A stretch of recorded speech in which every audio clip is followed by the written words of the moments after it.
for that great talk.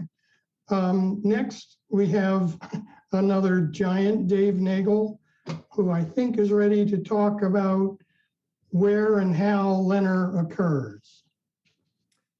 Okay, so I'll go to screen share here and be ready in a moment. Thank you. And you should be able to see my graphics now. Okay, so let me first thank Ed for a marvelous talk. That's very important work and is much appreciated by the community very broadly.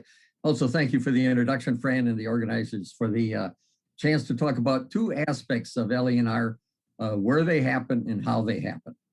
Okay, I'm of the opinion that to both understand and commercialize LENR, we should know the answer to these questions. So the purpose of this presentation is to suggest the locations and the mechanisms for LENR and to provide some supporting evidence. So materials have only two parts, the outside and the inside. So LENR are going to occur on one or both of them. And then when you look at the interior of a material, it consists of more or less perfect crystals, grains that have thermal vacancies and some impurities in them, but are basically close to perfect lattices. And then lots of defects of various dimensionality, depending whether it's on the surface or the interior. And I listed them in the table here, but there's no need to go through them. They're familiar. So my perspective is that we know from decades of experiments that the location or locations where LENR occur must have two features. They must be able to accommodate both an adequately high local density of deuterons. We're not talking about average density throughout the whole sample, just in a region. And secondly, it doesn't do good if the deuterons are just sitting there. They have to interact in some fashion. So you also need either or both a flux of deuterons or adequate vibrations in order to introduce deuteron-deuteron interactions. And the thesis of this presentation is that these conditions are possible at two-dimensional defects, both exterior surfaces and interior grain boundaries. So let's look at them. They're both common to LENR materials, and they're both complex, especially in materials with small particle sizes. The drawings on the top show the surface and the grain boundaries in a material.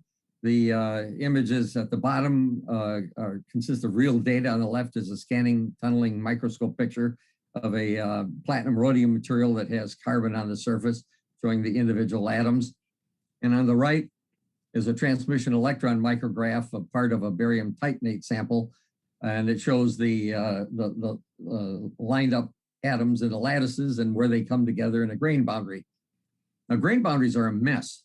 And one way to think about them is to imagine two brick walls being brought together without chipping up the bricks. These have gaps, there's openings. And in fact, those openings in grain boundaries may be on the scale of the gaps and cracks that Ed envisions, which we just heard about on the few nanometer scale. So I feel that what I'm presenting is potentially consistent with a picture that Ed has been developing for a long time. I'm focusing mainly on the cathode materials and electrochemical experiments. And I think it's an open question, something for a further discussion about how much of this carries over into nanomaterials on one hand and hot gas and plasma loading on the other hand. So let's consider some evidence for LENR occurring on both surfaces and in lattices. Craters are taken to be evidence of LENR. And they've been seen on the surface of gold cathodes. Gold has a low deuterium solubility, and the craters are on the surface. So that seems to me to be very, very strong evidence that LENR can occur on surfaces. The micrograph here from Toriabi is additional evidence. It's the surface of a palladium cathode, and it has craters lined up with scratches on the surfaces. Okay, so there's this and much other evidence that LENR can occur on or near surfaces. Now, turning to reactions in the lattice, the original paper by Fleischmann and Pons includes data from 1, 2, and 3-dimensional materials, wires, plates, and the famous cube. And they showed that the LENR power scaled with the volume of the cathodes. So it's an interior effect.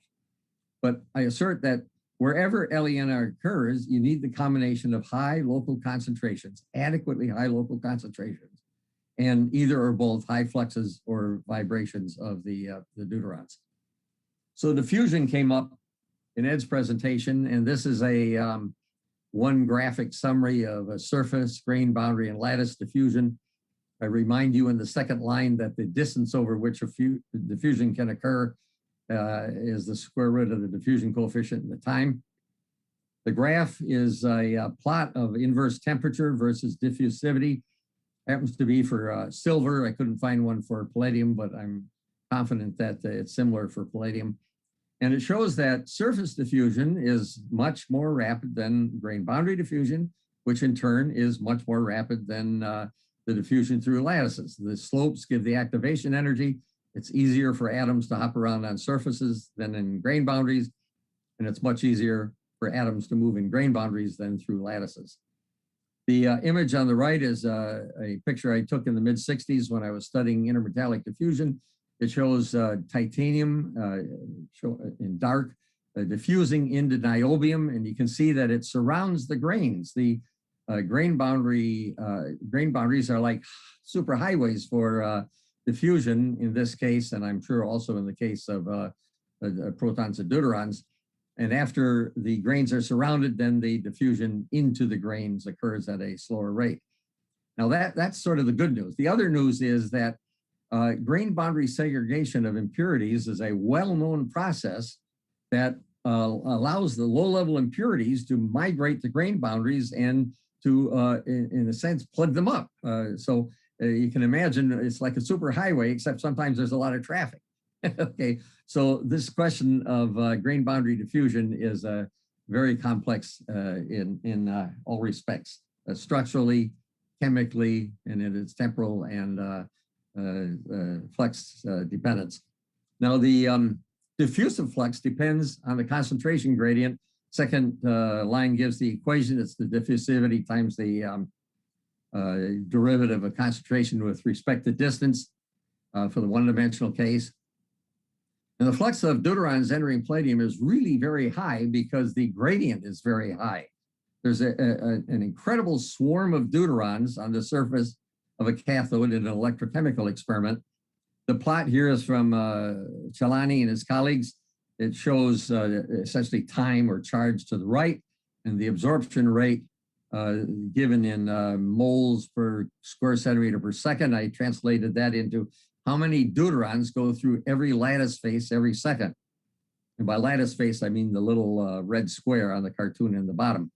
Okay, so it's a remarkable number. And if you do very simple calculations, you can learn that tens to hundreds of deuterons go through every lattice face, every unit cell, every second in the initial stages of loading a material.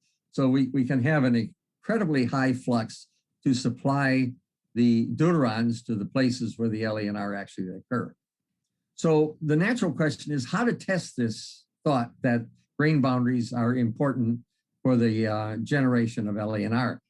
And my answer, one answer is to vary the grain size, because if you vary the grain size, you vary the area of the grain boundaries, okay? So this graphic shows two ways to do that. On the left are some micrographs from, happens to be brass, that illustrate that if you have cold rolled material, you have very small grains. And if you anneal it, it says here 550 for an hour, you have grain growth, you do it at a higher temperature, you get more grain growth. So using cold working and subsequent annealing can control grain boundary sizes in the boundary areas. The problem is what I already mentioned. During the heating, you will get grain boundary segregation that may somewhat defeat the increase in the grain boundary area.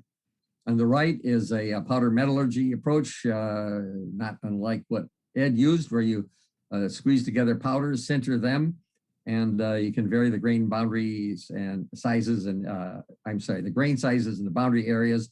But here you have to be certain that the starting materials do not have surfaces that are coated with impurities and that they are shapes that pack reasonably well under whatever pressure is used.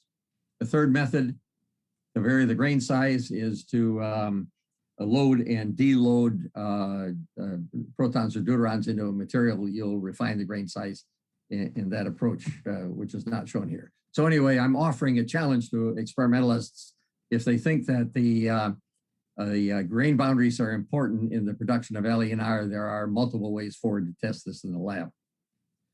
Turning now to the how question, I would like to concentrate on a three-body catalytic second-order quantum mechanical process. It's been developed by Peter Kálmán and Thomas Keszthelyi in Hungary. They write that it's found that any perturbation may mix states. These are quantum mechanical states, wave functions, with a small but finite amplitude to the initial state, which results in finite cross-sections or rates for what are originally forbidden nuclear reactions in the low energy, the epsilon goes to zero limit. The drawing at the bottom shows their mechanism. Palladium or nickel or other elements can serve as the catalytic atom. You get a reaction with a deuteron that is a Coulomb interaction that produces change in the wave function to produce the deuteron prime that has high momentum components, which enable it to undergo a strong reaction with another deuteron or a proton to produce helium-4 or helium-3. So coming out of the reaction is the recoiling palladium prime and the reactants. They go off in equal and opposite direct momenta, okay, conservation of momenta. And then the particles dribble away their energy by collisions in the lattice. Okay, so this mechanism right away offers two important explanations, if you will, for LENR. A, how it occurs with adequate probability, and B, how you get lattice heating without the production of high energy radiation. So we want to know, how does this mechanism survive comparison with theory? And I'll get to that in a moment. At the top here are the papers produced by the two physicists in the last few years. And my answer to the question of why pay attention to their work has 4 parts. First of all, they have a clear and intelligible concept, that diagram on the previous graphic. And I forgot to mention, that is not a 2-step process. It is a single second-order quantum mechanical process, okay? That needs to be said. So it's a clear concept. The equations based on the concept have been written down. Numerical results have been derived from them for diverse nuclear reactions, and there's significant success in comparing with LENR data. And what is in red there is what I already said. The work shows how LENR can occur with measurable rates and how LENR do occur without emission of significant energy radiation. Now, over the last year and a half or so, I have failed to get anyone to look at their work with enough understanding to vet their equations and reproduce their calculations. I am not able to do that, and I am very, very interested in that happening. One of the reasons I'm featuring their work in this talk is to encourage people who are capable of doing the adequate examination of their work and publish the results of that examination. So we'll see there. Okay, experimental support. You can go back to ICCF-23 in 1992. There are 2 plots, one from Macubrier's group on the left, Kunimatsu's group on the right. In both cases, the horizontal axis is the deuterium to palladium ratio. The red arrow is at 0.85. Vertically, in the Macubrier plot, you have the excess power in watts, goes up to about 2. And in the Kunimatsu plot, you have the percentage. Okay. But in both cases, there appears to be a quadratic dependence. And the Hungarian theories say that the LENR rate goes as a triple product of the density of the palladium and the densities of the deuterium, or in other words, it's quadratic in the concentration of the density of the deuterium. So as far as I know, this is the first explanation of this old data from ICCF, ICCF-3. 2 minutes, Dave? Sir? 2 minutes. Okay, thank you. There are other challenges. I list 2 of them here. I'm not going to go through them. The other challenge is the transmutation results, the data from Iwamura-san and Miley and Mizuno. And in yellow here, I won't read it. You can look at the graphics later. is a statement from the theoreticians that the possibility of nuclear transmutations occur across the periodic table. There are other challenges that I won't address because Fran just reminded me. So here is a graphic on tests that can be done to see if the ideas put forward by the Hungarians are right. One of them is to use a mixed electrolyte where in going from entirely light water to entirely heavy water, you should get different ratios of helium-3 and helium-4 in mass spectroscopy experiments. A recent paper shows that you don't only use electromagnetic interactions, but classical vibrations can also serve a role. And by way of summary, I have been answering the question of how by touting the work of Kálmán and Keszthelyi, if there's adequate concentrations in fluxes or vibrations. It could be that the question of why LENR is hard to produce is simply answered by the fact that you can't get simultaneously in space and time both these conditions that are necessary. I have been inviting your attention to surfaces and grain boundaries as places where you can get high concentrations and permit high fluxes. I'll jump over this and note that the challenges to the theoretical work of the Hungarians apply to any other theories. And I look forward to discussion and challenges to the two ideas that I've offered in this paper. It could turn out that both are right, both are wrong, or one or the other. And finally, let me emphatically thank Ed Storms and Peter Kálmán for useful discussions and for the preprints they sent me. And thanks to you for your attention. Yes, thank you, Dave. I see that we actually do have a couple of minutes for questions, but I do not see any hands up.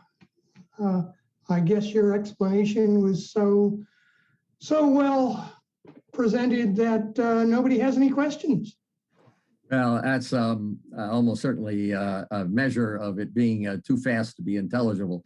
But in any event, I would welcome, I'm going to write up a paper on this. I would welcome email interactions with anyone who wants to talk about either part of this. I can introduce you to the Hungarians if you want to interact directly with them. And I emphatically, genuinely look forward to somebody standing up, somebody who has the quantum mechanical chops to, I say, validate the equations and validate the numerical calculations and then document it so that we can continue to discuss this, what I believe is a promising mechanism. Thanks, Fran. All right, thank you, Dave. And Francis, yes. can I have a question to David? Please. David, and I have a question regarding experiment. And you have mentioned the high flux and vibration is very important. But which kind of vibration that you mean? It's just, do you need to get some resonance or collective motion, or just simply vibrate with whatever frequency?